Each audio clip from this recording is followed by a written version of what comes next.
I never thought donating books would break my heart all over again.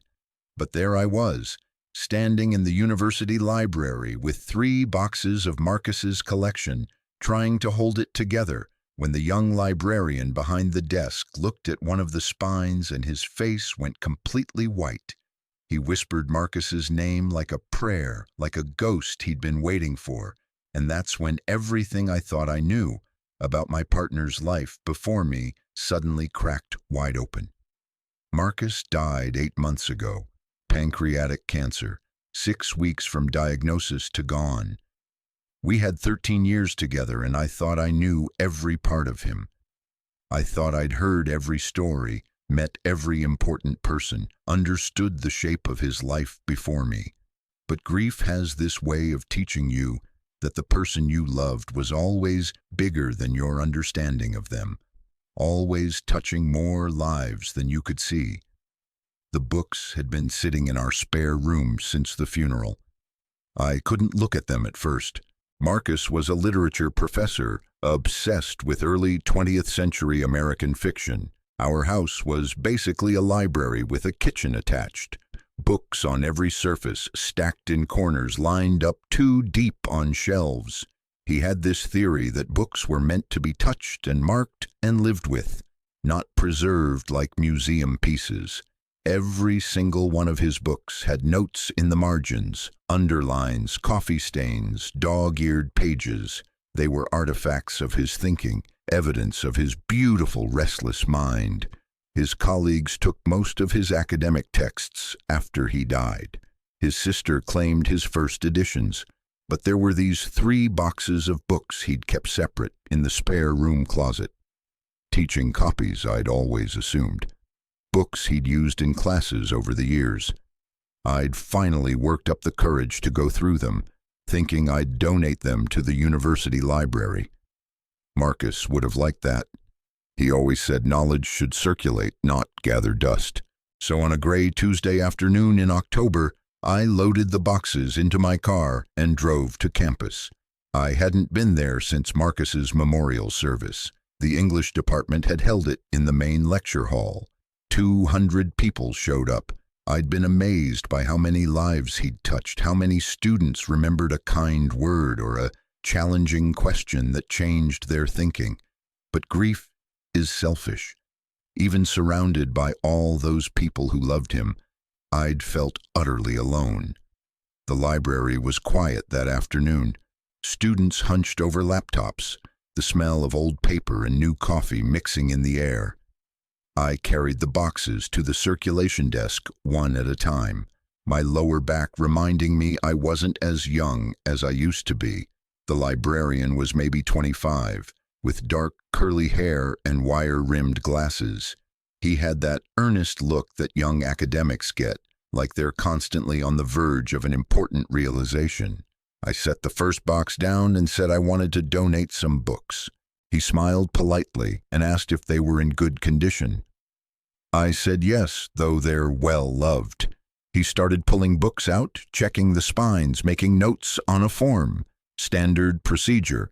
I was half paying attention, thinking about whether I had enough energy to stop for groceries on the way home or if it would be another cereal for dinner night.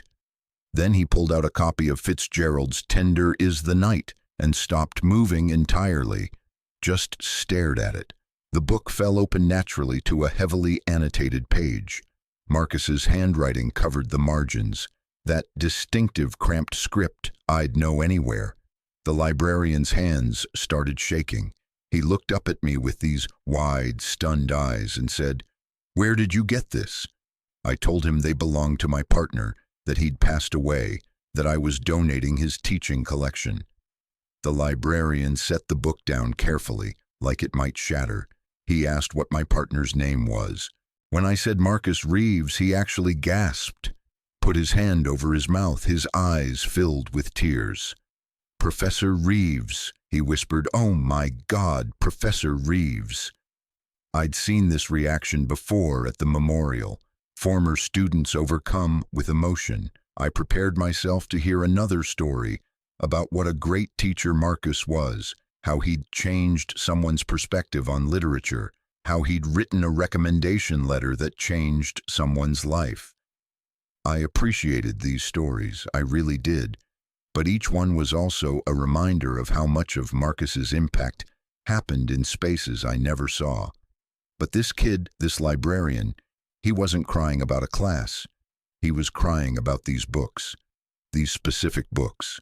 He asked if he could show me something if I had a few minutes. I nodded, curious now. He grabbed the box and led me through the library to a quiet study room in the back. His hands were still shaking as he unpacked the books onto the table.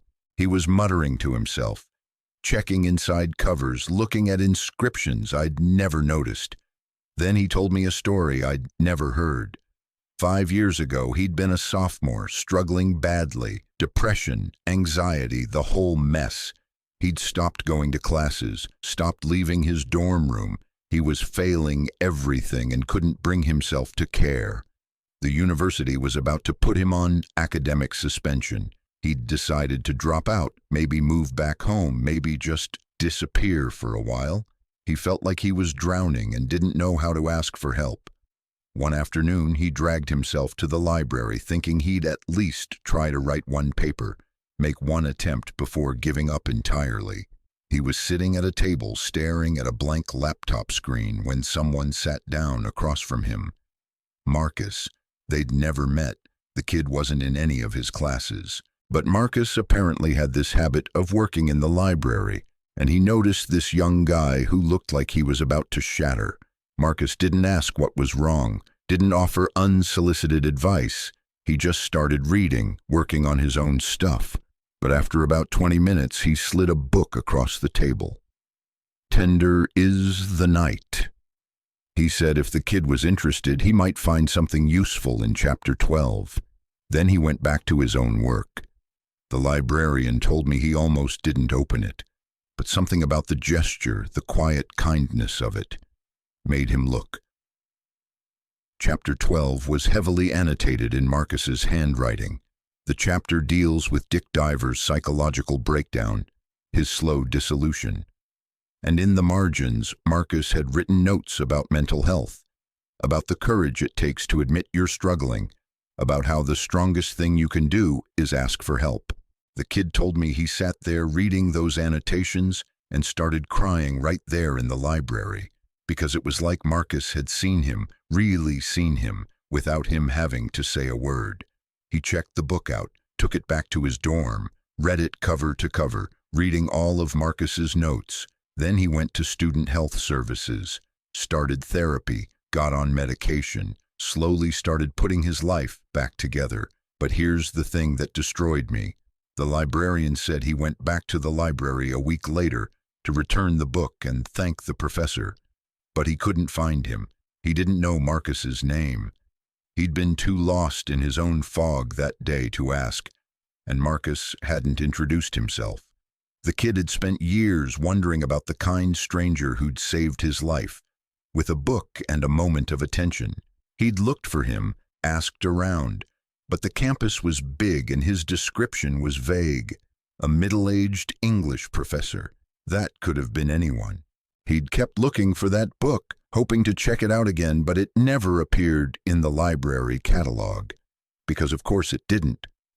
It was Marcus's personal copy, and now here it was, 5 years later, arriving in a donation box with 2 others just like it. The librarian started pulling out more books. The Great Gatsby, This Side of Paradise. Each one filled with Marcus's handwriting. Each one, he told me, was a book Marcus had given to students over the years. He'd done this regularly, apparently, spotted struggling students in the library and quietly offered them books with his annotations. Never made a big deal of it, never followed up or asked for recognition, just small acts of targeted kindness, perfectly calibrated to the moment someone needed them.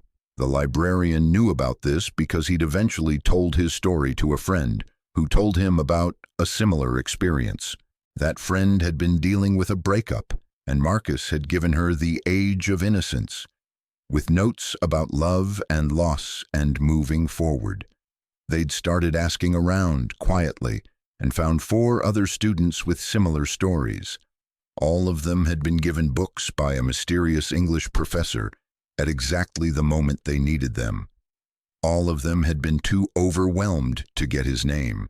They'd called him the Book Angel, had this whole mythology built up about him.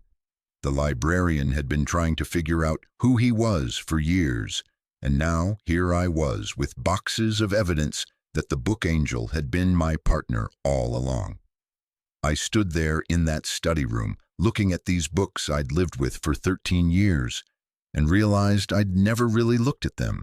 I'd seen Marcus reading and annotating constantly, but I'd thought it was just his process, his way of engaging with texts. I'd never asked what happened to all these marked-up books, never wondered why certain ones lived in the spare room closet instead of on the main shelves. The librarian asked if he could keep them, not for the general collection but for a special archive. He wanted to preserve them, make them available to students who were struggling, create a kind of lending library of hope. He'd been working on his library science degree specifically because of what Marcus had done for him. He wanted to create spaces where people could find exactly what they needed, exactly when they needed it. I said yes, of course. What else could I say? But I asked if I could sit with them for a little while first. He left me alone in that study room with 3 boxes of my partner's secret kindness. I went through every single book, read every annotation. Marcus's handwriting was so familiar it hurt. I could hear his voice in every note, see his face in every careful observation. He'd been doing this our entire relationship, carrying books to campus, watching for students in crisis, offering small interventions disguised as literary recommendations, and he'd never mentioned it once. Not once. It wasn't humility exactly. Marcus wasn't falsely modest. He just didn't think of it as remarkable. It was just what you did if you noticed someone drowning and had a rope to throw them. I found myself getting angry, which surprised me. Angry that he'd never told me about this. Angry that there was this whole dimension of his kindness I'd never witnessed. Angry that even after 13 years he could still surprise me. Angry that he was gone and I couldn't ask him about it, couldn't tell him I was proud, couldn't watch him shrug it off with that little smile he got when he was embarrassed by praise. But under the anger was something else, a strange kind of comfort, because grief had been teaching me that Marcus was gone, that the person I loved existed now only in memory and absence. But these books were evidence that he was still out there in a way, still helping people. The librarian's life had been changed.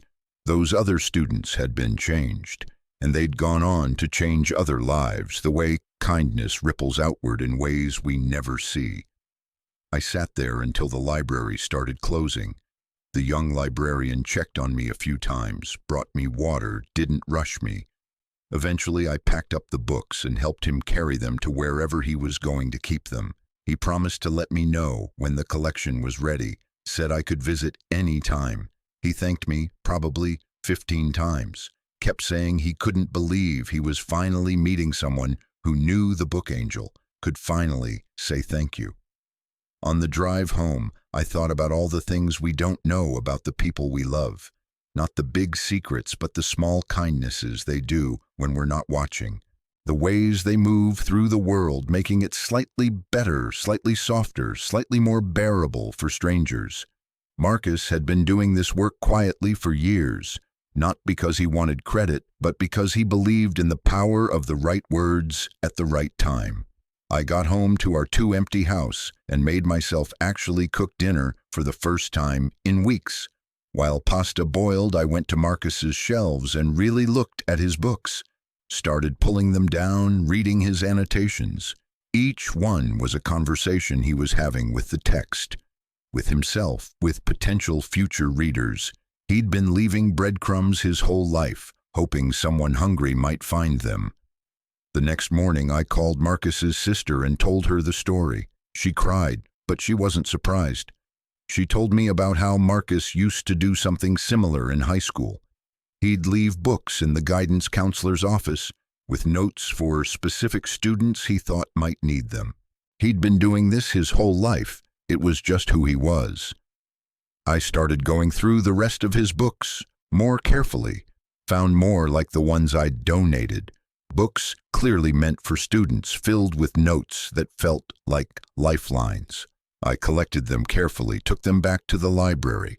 The young librarian was building something beautiful, a memorial that would keep doing what Marcus did best, paying attention, offering help, making space for people to find what they needed. It's been 3 months since that day. The collection is growing. Other professors have donated books. Former students have come forward with books Marcus gave them, wanting to add them to the archive. It's become this quiet phenomenon.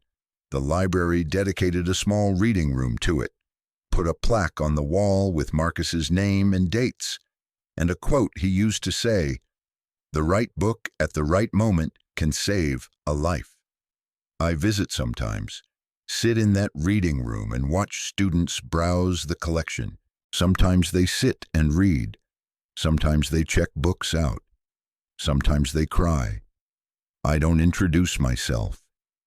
I just watch and feel close to Marcus in a way I haven't since he died. Because this was him, not the version I knew at home, grading papers at the kitchen table, stealing bites of my cooking. But another version, equally real, the one who moved through the world looking for people who needed a rope thrown to them. Grief doesn't end. I'm learning that, but it changes shape. It makes room for new understanding. I thought I'd lost Marcus completely, but he's still here, in these books, in these annotations, in the lives of all these people he touched. The young librarian is graduating this year. He's taking a job at another university. He told me he's going to start a similar collection there. Marcus's kindness is multiplying, spreading, becoming something bigger than one person's quiet interventions. I sleep better now. Not great, but better. Because I know that somewhere, someone is reading Marcus's handwriting in the margins of a book and finding exactly what they need. Someone is feeling seen and understood across time and death. Someone is choosing to keep going because a stranger once noticed they were struggling and offered help disguised as literature. That's love, I think. Not just the love between partners, though that's real and precious, but this other kind. The love that notices, the love that acts, the love that trusts in the power of small gestures to change everything. Marcus gave me 13 years of that love, but he'd been giving it to the world his whole life. And now I get to witness it continuing, get to be part of keeping it alive. The books are still here. The words are still working. And somewhere, someone is being saved by annotations written by a man who died believing that everyone deserves to be noticed, to be helped, to be given exactly what they need to survive another day. I donated my late partner's books. The librarian started crying because he knew him. And in that moment, I got to know Marcus all over again, in a way I never had before, in a way that makes his absence hurt more and matter more and mean more than I ever imagined possible. Total char count, 16,847.